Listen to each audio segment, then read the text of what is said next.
Janganlah sekali-sekali aku mendapat malu. Lepaskanlah aku dan luputkanlah aku oleh karena keadilan-Mu. Sendengkanlah telingamu kepadaku dan selamatkanlah aku.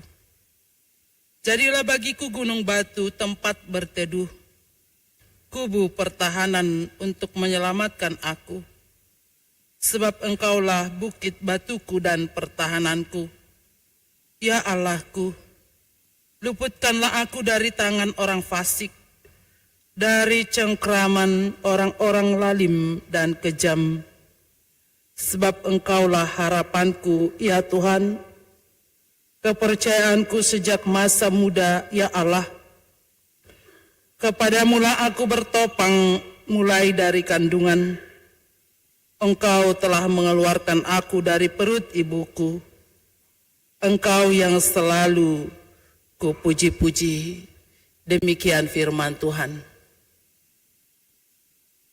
Pemilik Titanic, kapal Titanic, pernah berkata, bahkan Tuhan pun tidak dapat menenggelamkan kapal ini.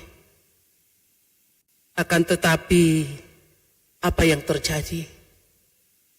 Kapal itu tak lama kemudian tenggelam.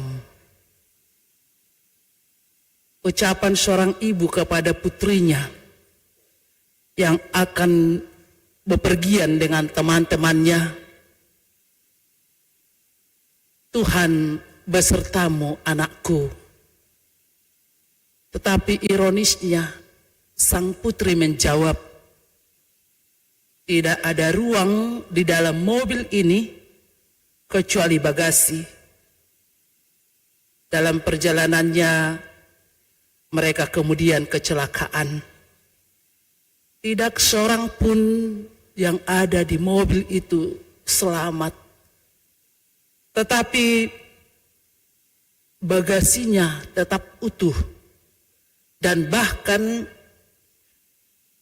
peti telur yang ada dalam bagasi itu utuh, dan bahkan telur itu satu pun tidak ada yang pecah. Seorang ayah juga pernah berkata kepada putranya, semoga Tuhan melindungimu anakku. Namun ironisnya, putranya ini juga menjawab, teman-temanku yang akan melindungi aku melebihi Tuhan. Sepulang dia kerja, kemudian sebuah peluru menyasar membunuhnya di depan teman-temannya itu. Dan satu pun dari antara temannya tidak bisa menyelamatkan dia. Ibu bapak saudara yang dikasihi Tuhan Yesus, semua kita menonton peristiwa Los Angeles yang sedang terbakar. Terbakar begitu hebat. Banyak orang yang mengatakan itu adalah kemarahan murka dari Tuhan. Sehari sebelumnya ada acara Golden Globes, acara paling bergengsi setiap tahun, di mana semua orang yang mendapatkan penghargaan di acara itu, yaitu artis-artis Hollywoodnya, tidak ada yang mengucapkan terima kasih kepada Tuhan. Hanya mengucapkan terima kasih kepada ibunya, mengucapkan terima kasih kepada Cio yang ada di sana. Dan bahkan memang Los Angeles terkenal kota tak bertuhan. Ibu bapak saudara, bukan mengatakan kita ini adalah teodis. Teodise itu yaitu yang menganggap semua peristiwa yang terjadi dalam kehidupan kita ini adalah bencana atau murka Tuhan, bukan. Tapi kita perlu juga melihat, perlu juga merenungkan, karena Tuhan itu benar-benar menyatakan dirinya kepada dunia ini. Tuhan menyatakan dirinya secara umum melalui ciptaannya yang ada di dunia ini. Melalui penciptaan diciptakannya bumi ini dan segala isinya, dan juga melalui apa yang ada di bumi ini. Itulah Tuhan menyatakan dirinya secara umum.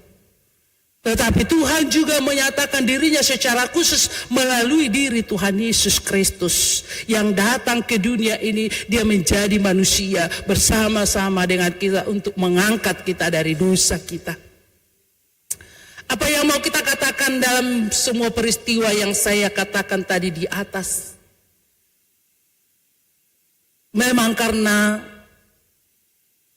teknologi canggih ini, zaman yang semakin canggih ini, mungkin manusia sudah merasa lebih hebat dari Tuhan dan bahkan tidak percaya lagi dengan Tuhan.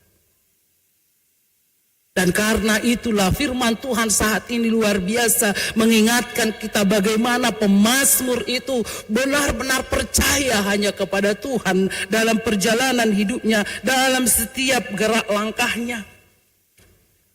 Dia percaya kepada Tuhan, dia berseru kepada Tuhan, dan dia mengatakan bahwa Tuhan adalah gunung batunya, tempat berteduh dan benteng pertahanannya. Orang yang merasa terancam dalam perjalanan hidup, orang yang khawatir, orang yang merasa banyak tantangan, rintangan, musuh yang dia hadapi, pasti seperti pemazmur ini akan berserah kepada Tuhan di dalam imannya. Pemazmur ini mengatakan bahwa Tuhan itu adalah gunung batu, tempat berteduh dan benteng pertahanan. Ada 3 istilah yang dikatakan oleh pemazmur ini. Gunung batu. Gunung batu itu paling nyata sebagai tempat perlindungan apabila kita berjalan di padang gurun pasir ketika datang badai, dan bisa juga pasirnya berterbangan yang sangat membahayakan sekali. Dalam kondisi seperti itulah peziarah yang sedang berjalan di gurun pasir, dia akan mencari gunung batu, tempat dia berteduh, tempat dia berlindung. Karena gunung batu itulah yang memberikan naungan bagi dia dari ancaman angin kencang tadi, dari pasir yang berteburan itu. Dia bisa, itu gunung batu itu ada katanya di tebing yang curam, dia harus masuk ke situ sehingga bisa aman dari bahaya dan ancaman yang terjadi. Kalau sudah lewat itu, ancaman itu, bahaya itu, dia bisa selamat keluar dari gunung batu itu. Kalau tidak berlindung di situ, dia pasti akan dalam bahaya, mungkin bisa saja dia kehilangan nyawa. Kemudian yang kedua di sini dikatakan oleh pemazmur tempat berteduh. Ibu bapak saudara, kapan kita akan berteduh? Dan rumah adalah tempat kita yang paling nyaman untuk berteduh.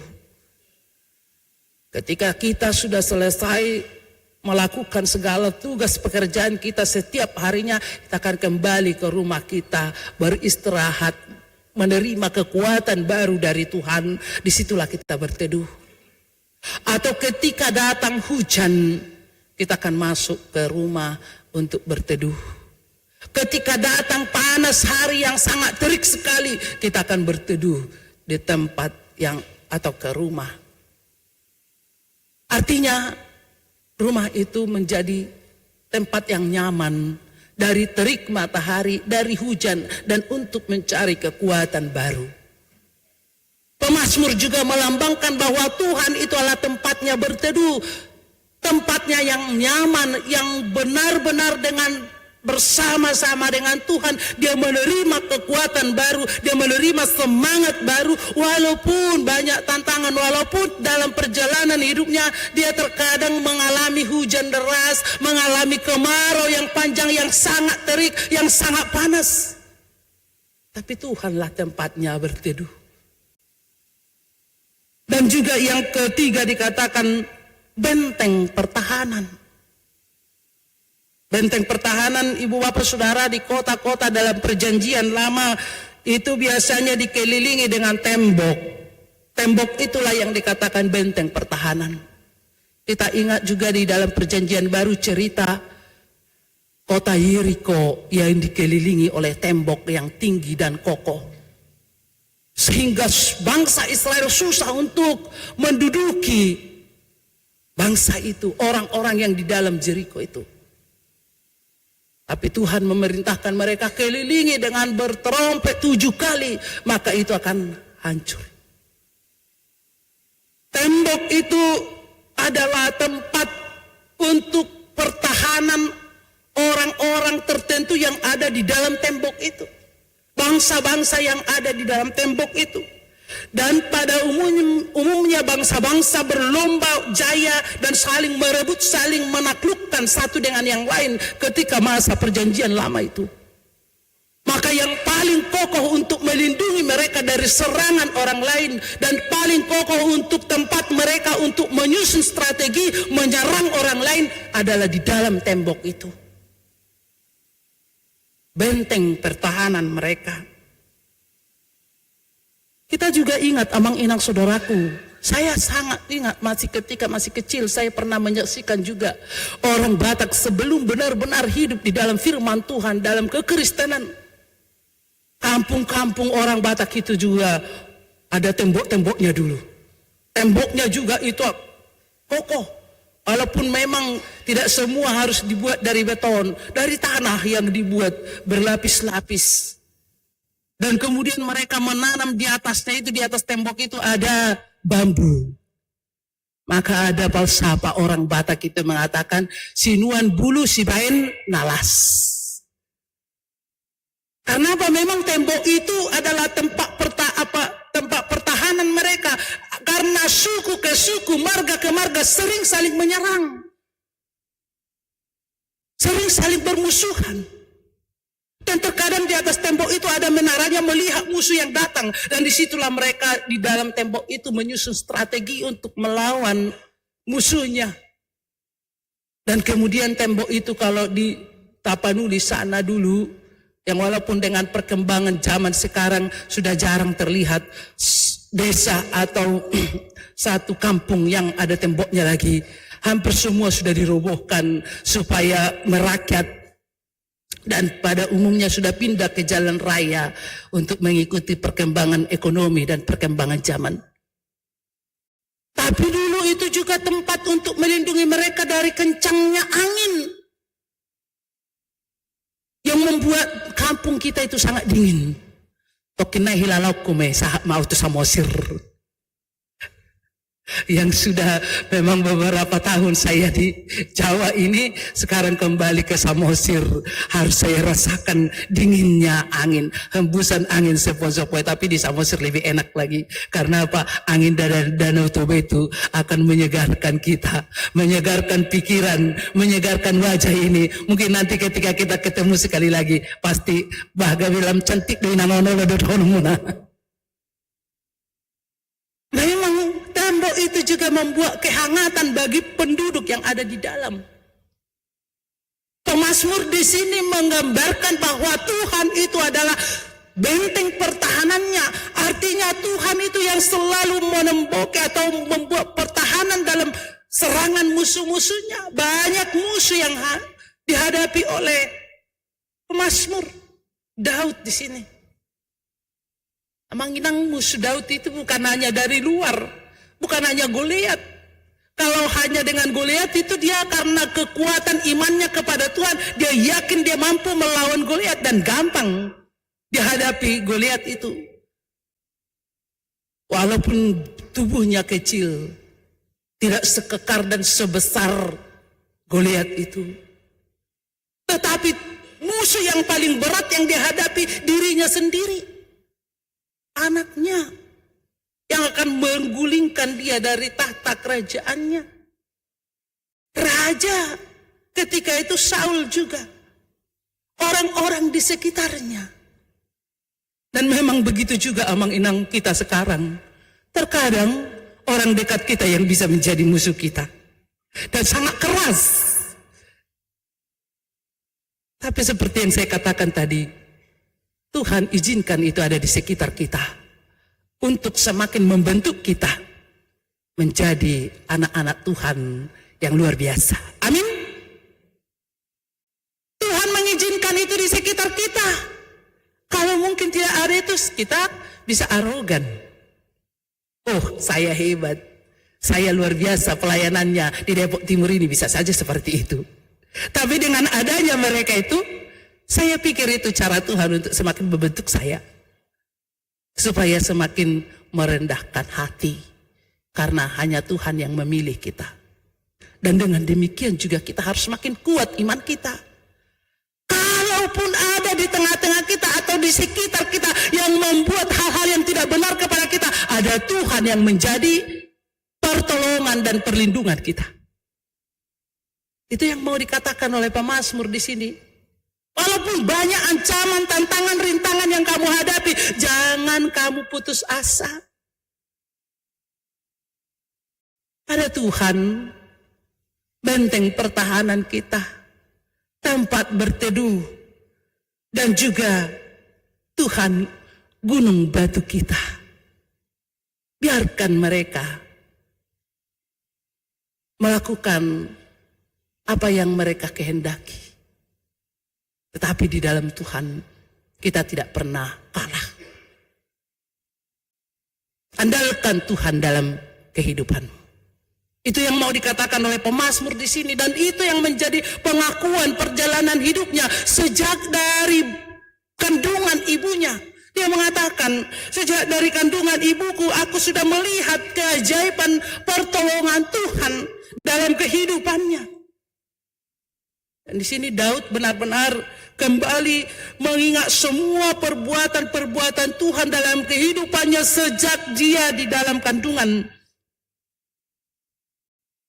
Dan kalau kita lihat Amang Inang ayat 17, takkan melalui orang tuanya Tuhanlah yang mengajar dia sejak masa kecilnya sehingga dia benar-benar hidup hanya mengandalkan Tuhan. Walaupun memang berat dalam pergumulan hidupnya, menghadapi Saul itu berat. Dia terkadang sedih, bergumul. Dalam pergumulannya juga menghadapi anaknya sendiri. Dia benar-benar bergumul, sedih, berat. Tapi dia tidak mau kalah dengan semuanya itu. Dia bersandar kepada Tuhan. Dia tampil dan berani hanya mengandalkan Tuhan dalam setiap kehidupannya. Ibu bapak saudara yang dikasihi Tuhan Yesus, kita juga semua, saya yakin dan percaya, semua kita pernah mengalami bagaimana kuat kuasa Tuhan itu yang menyertai kita. Mungkin juga pernah kita menghadapi tantangan yang luar biasa. Mungkin juga kita pernah mengalami derita yang sangat berat. Tapi kita lihat Tuhan kita itu benar-benar ada bersama-sama dengan kita. Dan selalu memberikan yang terbaik dalam kehidupan kita. Itulah pengakuan dari pemazmur juga pada saat ini. Sehingga hidupnya hanya mengandalkan Tuhan. Dan dengan demikian dia melihat keajaiban-keajaiban yang luar biasa dalam kehidupannya. Ibu bapak saudara yang dikasihi Tuhan Yesus Kristus, mari kita semakin menguatkan iman percaya kita kepada Tuhan. Walaupun mungkin banyak tantangan. Dan walaupun mungkin kita sekarang hidup di tengah-tengah manusia yang sudah banyak, yang apatis, yang tidak percaya kepada Tuhan. Tapi kita diajak untuk selalu mengingat perbuatan baik Tuhan dalam kehidupan kita. Dan kitalah saksi bagi dunia ini. Saksi juga bagi anak-anak kita. Bahwa Tuhan itu ada. Tunjukkanlah itu melalui perbuatan dan perkataanmu dan semua hidupmu. Jangan karena perkataan perbuatan kita orang jadi apatis dan tidak mau percaya kepada Tuhan. Mungkin kita bisa rajin ke gereja dan mungkin bisa kita sebagai perelado, tetapi perlakuan kita jauh dari kehendak Tuhan. Ibu bapak saudara, ada suatu yang sangat-sangat terkesan bagi saya dulu waktu pernah ke Jerman. Saya pernah dibawa oleh orang Jerman itu berkunjung ke suatu museum tekstil yang katanya dari pemilik owner dari museum tekstil ini adalah orang yang banyak sekali mensupport perjalanan I.L. Nommensen datang ke Indonesia sebagai pekabar Injil, yang kita tahu I.L. Nommensen pekabar Injil yang luar biasa. Tetapi hanya satu anak dari owner pabrik tekstil ini, dia menjadi ateis. Ternyata setelah diteliti, kenapa dia bisa seperti itu? Yang kelihatannya bapaknya itu sangat hormat kepada pekabar Injil. Ternyata setelah diteliti, petugas, pekerja, pegawai atau sebuah karyawan yang ada di pabrik itu ketika masih aktif pabriknya dipakai anak-anak yang masih di bawah umur. Karena masih di bawah umur, dengan catatan supaya lebih murah bayarannya atau salarinya, gajinya. Karena mereka masih di bawah umur, akhirnya banyak yang tidak bisa menjaga keselamatannya, adalah yang putus tangannya, ada yang putus kakinya, ada bagaimana semua banyak kecelakaan di dalamnya. Melihat hal itu, anaknya sangat sedih. Dia memilih menjadi ateis. Amang inang, jangan karena perbuatan kita, karena sikap kita, anak-anak kita tidak mau datang ke gereja. Atau lebih parah lagi, memilih tidak percaya kepada Tuhan. Tanggung jawab ini seperti pemazmur di sini, dia mengakui bahwa karena orang tuanya juga dipakai Tuhan untuk menguatkan imannya, untuk memperkuat imannya, tetap percaya kepada Tuhan walaupun banyak tantangan, rintangan yang dia hadapi. Hal seperti ini harus kita perhatikan amang inang, secara khusus dalam masa sekarang ini. Dan walaupun memang saya juga sebagai orang tua, terkadang kita sangat-sangat susah untuk berkomunikasi dengan anak-anak kita zaman sekarang. Karena mereka terlalu tinggi privasinya. Tetapi walaupun sedemikian rupanya, kita sebagai orang tua harus terus memperhatikan pertumbuhan kerohanian anak-anak kita. Pertumbuhan jasmaninya juga. Sehingga semua bertumbuh di dalam iman yang kokoh kepada Tuhan. Kita juga benar-benar seperti Daud, seperti pemazmur di sini mengatakan bahwa hanya Tuhanlah tempat berteduh gunung batu dan benteng pertahanan kita. Dan itu harus kita wariskan kepada anak-anak kita. Anak-anak kita pun nanti berani mengatakan bahwa Tuhanlah tempat benteng pertahanannya, tempat berteduh dan gunung batunya. Sehingga terhindar dengan apa yang kita dengar tadi di awal khotbah ini. Semoga jangan ada, dan doa kita, anak-anak kita yang jauh dari Tuhan. Sehingga kita benar-benar bersuka cita dalam kehidupan ini. Tuhan Yesus memberkati. Amin, kita berdoa. Bapa yang baik, Bapa yang kami kenal di dalam nama anak-Mu Tuhan Yesus Kristus. Terpujilah Engkau Bapa yang selalu mengingatkan kami bahwa Tuhan itu ada, melihat segala perjalanan hidup kami, mengetahui segala beban kami, mengetahui segala penderitaan kami. Dan Tuhan Maha Adil yang memberikan kepada kami keadilan dari Tuhan. Bapa yang baik, terima kasih dengan firman-Mu yang mengingatkan kami.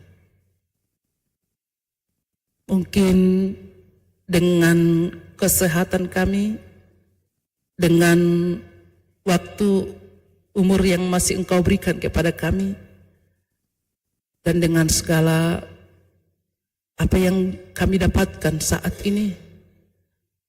Mungkin kami bisa lupa bahwa semuanya itu hanya berasal dari Tuhan. Terima kasih Tuhan dengan firman-Mu yang mengingatkan kami supaya kami tidak lupa bahwa hidup kami ini adalah hanya karena belas kasihan Tuhan. Dan bagaimanapun tantangan yang boleh kami hadapi, Tuhan ada.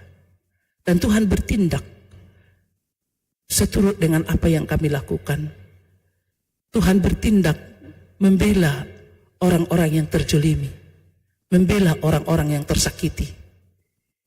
Bapa yang baik, biarlah firman-Mu ini tertanam di hati, pikiran, dan jiwa kami. Sehingga semua kami Bapa benar-benar percaya kepada Tuhan.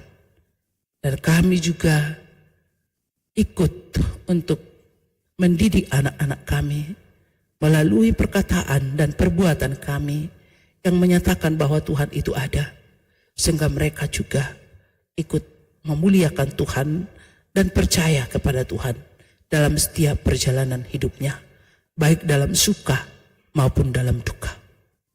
Terima kasih Bapak, kami mau serahkan setiap kegiatan dalam gereja ini dalam 1 minggu ini. Kiranya Tuhan yang selalu campur tangan sehingga semua boleh berjalan seturut dengan kehendak Tuhan. Acara temu pisah nanti yang akan dilakukan di gereja ini untuk memberangkatkan uluan dari gereja Depok Timur ini dan menyambut uluan baru.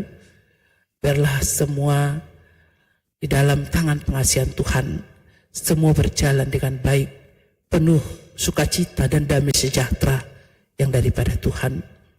Berkati semua jemaat-Mu Bapa di HKBP Depok Timur ini. Berkati semua perjalanan hidup mereka. Dan berkati pelayanan hamba-Mu selama 1 tahun 1 bulan ini, sehingga bisa bertumbuh dan berbuah dalam hati dan kehidupan semua jemaat-Mu di HKBP Timur ini, dan menjadi kemuliaan bagi nama Tuhan. Kami berdoa buat jemaat-Mu yang sedang sakit, yang mungkin ada di gereja ini, yang mungkin ada juga di rumah mereka mengikuti live streaming saat ini, dan orang-orang yang sudah tercatat dalam warta kami hari ini. Berkati mereka Bapa, berikan kesehatan, berikan kekuatan untuk melawan rasa sakit dalam tubuhnya, dan biarlah ke depan mereka mendapatkan kesehatan yang daripada Tuhan. Terima kasih Bapa yang baik, kami juga berdoa buat jemaat-Mu yang sedang berulang tahun. Berkati hidup mereka, mampukan mereka memaknai umur panjang yang masih Tuhan berikan kepada mereka. Berkati juga semua persembahan yang telah diberikan oleh semua jemaat-Mu. Biarlah itu menjadi dupa yang harum di hadapan-Mu. Dan berkati jemaat-Mu Bapa, sehingga mereka semakin memberikan yang terbaik di hadapan Tuhan. Terpujilah Engkau Bapa. Kami orang yang penuh dengan dosa dan kesalahan. Ampuni kami Bapa dari segala kesalahan kami, karena kasih setia Tuhan dalam kehidupan kami. Inilah doa dan permohonan kami hanya dalam Kristus Yesus. Kami berdoa dan mengucap syukur. Amin.